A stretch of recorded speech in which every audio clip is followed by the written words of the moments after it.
날마다 살아나는 큐티 김양재 목사입니다. 오늘 큐티인 말씀은 골로새서 1장 15절에서 23절까지입니다. 하나님 아버지 만물의 으뜸이신 예수 그리스도를 알기 원합니다.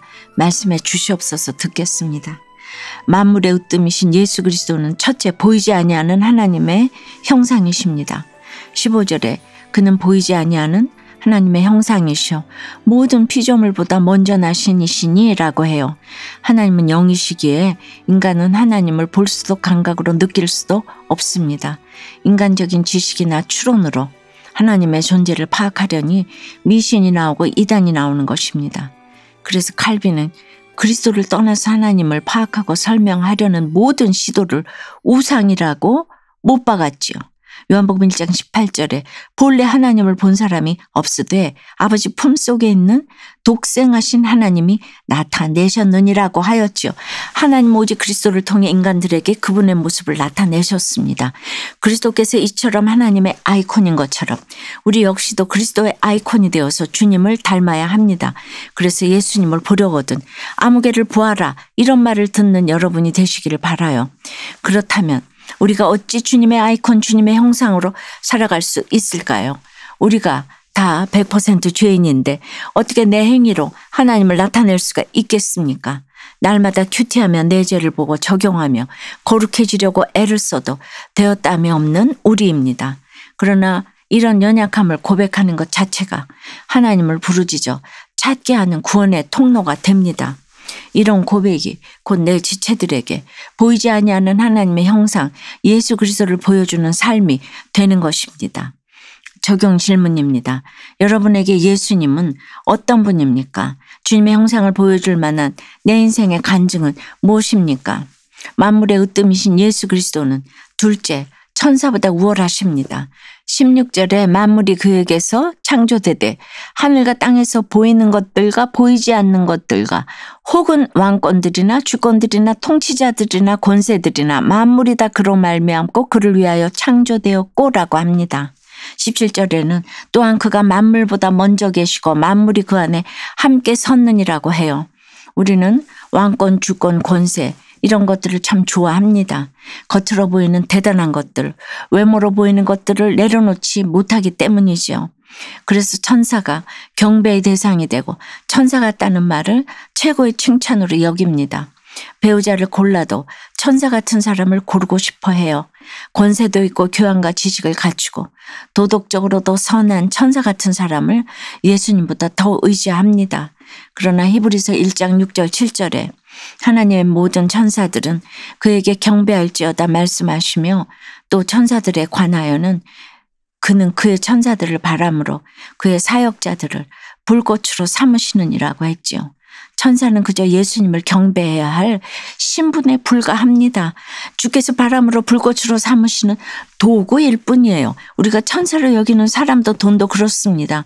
하나님의 일을 위해서 내게 모아주신 것에 불과합니다. 그러니 그 세상 천사의 종이 되어서는 안 됩니다. 적용 질문 드립니다. 무슨 일이 있어도 나를 지켜줄 것 같은 천사 같은 사람은 누구입니까? 하나님의 자녀로서 천사들을 바람과 불꽃으로 부리고 있습니까? 여전히 천사를 부러워하며 천사의 종으로 살아가고 있습니까? 만물의 으뜸이신 예수 그리스도는 셋째, 교회의 머리이십니다. 18절에 그는 몸인 교회의 머리시라 그가 근본이시여 죽은 자들 가운데서 먼저 나신 이시니 이는 친히 만물의 으뜸이 되려 하심이오라고 합니다. 여기서 교회 이야기가 왜 나오나요? 당시 골로새 교회의 잘못된 영지주의, 신비주의가 다 들어왔기에 교회 머리는 예수 그리스도라고 계속 전하는 것입니다. 우리 주님은 높고 높은 보좌에서 낮고 낮은 몸으로 이 땅에 오셨습니다. 그리고 십자가에서 피 흘려 죽으심으로 하나님과 죄인인 우리 사이에 막힌 담을 허무셨지요. 19절에 아버지께서는 모든 충만으로 예수 안에 거하게 하시고 20절에 그의 십자가의 피로 화평을 이루사 만물 곧 땅에 있는 것들이나 하늘에 있는 것들이 그로 말미암아 자기와 화목하게 되기를 기뻐하심이라고 합니다. 주님이 사망 권세를 이기고 부활하신 것, 교회의 머리가 되신 것은 우리와의 화목을 위해서입니다. 22절에 이제는 그의 육체의 죽음으로 말미암아 화목하게 하사 너희를 거룩하고 흠없고 책망할 것이 없는 자로 그 앞에 세우고자 하셨으니라고 해요. 우리도 그렇죠. 비록 전에는 악한 행실로 하나님을 멀리 떠나 마음으로 원수가 되었지만 이제는 주님처럼 죽어지고 썩어지는 미랄이 되어야 합니다. 그래야 내 집안에 화평이 찾아오고 화목이 저절로 이루어집니다. 여러분 어떠세요? 여러분의 전에와 이제는 확실합니까? 인생의 목적이 행복입니까? 거룩입니까? 내 집안의 화평과 화목을 위해 내려놓아야 할 내 욕심과 행위는 무엇입니까?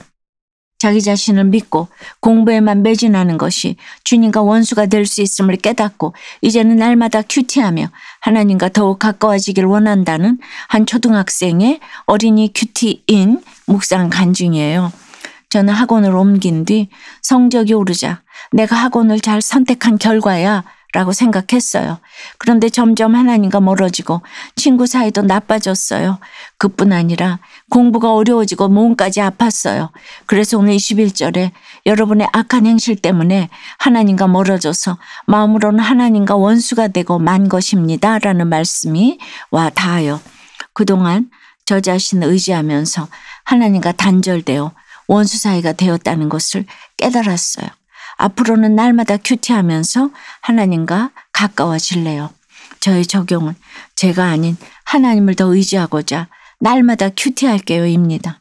우리의 구원을 위해 십자가에 달리신 예수님을 생각하면서 동생에게 장난감을 잘 빌려주겠다는 7살 어린이의 새싹 큐티인 묵상 간증이에요. 제 여동생은 6살이에요. 그런데 동생은 가끔 제가 소중히 여기는 장난감을 아무 말 없이 가져가요. 하루는 제가 내 거야 소리치며 동생을 밀치니 동생은 나도 가지고 놀 거야 라며 울고불고 했어요.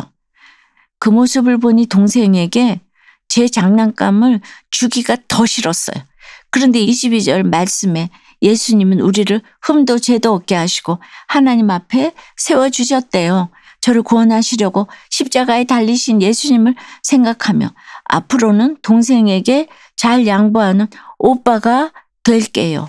저의 적용은 동생이 말없이 제 장난감을 가지고 놀더라도 소리치거나 밀치지 않고 빌려줄래요 입니다. 오늘 23절에 만일 너희가 믿음에 거하고 터 위에 굳게 서서 너희 들은 바 복음의 소망에서 흔들리지 아니하면 그리하리라. 이 복음은 천하 만민에게 전파된 바요. 나 바울은 이 복음의 일꾼이 되었노라고 합니다. 사랑하는 여러분, 누가 알아주지 않아도 내가 십자가에 매달려서 죽어짐으로 한 영혼을 섬기고 살리는 것이 곧 교회의 머리이신 주를 위해 살아가는 것입니다. 이것이 복음의 일꾼인 나의 사명이요 교회의 사명입니다. 우리가 이렇게 다 쓰임받기를 소망합니다. 기도드립니다. 주님 전에는 악한 행실로 주님을 멀리 떠나 마음으로 원수 되었던 저희들이에요. 그럼에도 주님의 십자가 죽음으로 말미암아 화목하게 하셔서 거룩하고 흠없고 책망할 것이 없는 자로 주님 앞에 세워주시니 감사합니다. 이제는 믿음에 잘 거하고 터 위에 굳게 서서 이렇게 날마다 큐티하며 들은 바 복음의 소망에서 흔들리지 않기를 간절히 원합니다. 그럼에도 여전히 세상 왕권들이나 주권들이나 권세들이 부러워 만물의 으뜸이 되고자 애를 씁니다. 이제라도 주님의 십자가 피로 화평을 이루기를 원합니다. 예수 믿고 전에와 이제는이 확실히 달라지게 도와주시옵소서. 보이지 아니하는 하나님의 형상이신 예수 그리스도를 닮아서 오늘 사도 바울처럼 복음의 일꾼이 되는데 부족함이 없도록 은혜를 더하여 주시옵소서. 이 시간 저 땅끝에서 복음을 전하시는 선교사님들을 위해 기도드립니다. 천하 만민에게 복음을 전파하는 데 부족함이 없도록 모든 필요를 공급해 주시옵소서. 예수 그리스도 이름으로 기도드리옵나이다. 아멘. 지금까지 우리들 교회 김양재 목사님이었습니다. 큐티에 도움받기 원하시는 분들은 QTM 홈페이지 qtm.or.kr 또는 유튜브에서 QTM을 검색하시면 도움받을 수 있습니다. 자세한 문의사항은 지역번호 705-5360번으로 문의하시기 바랍니다.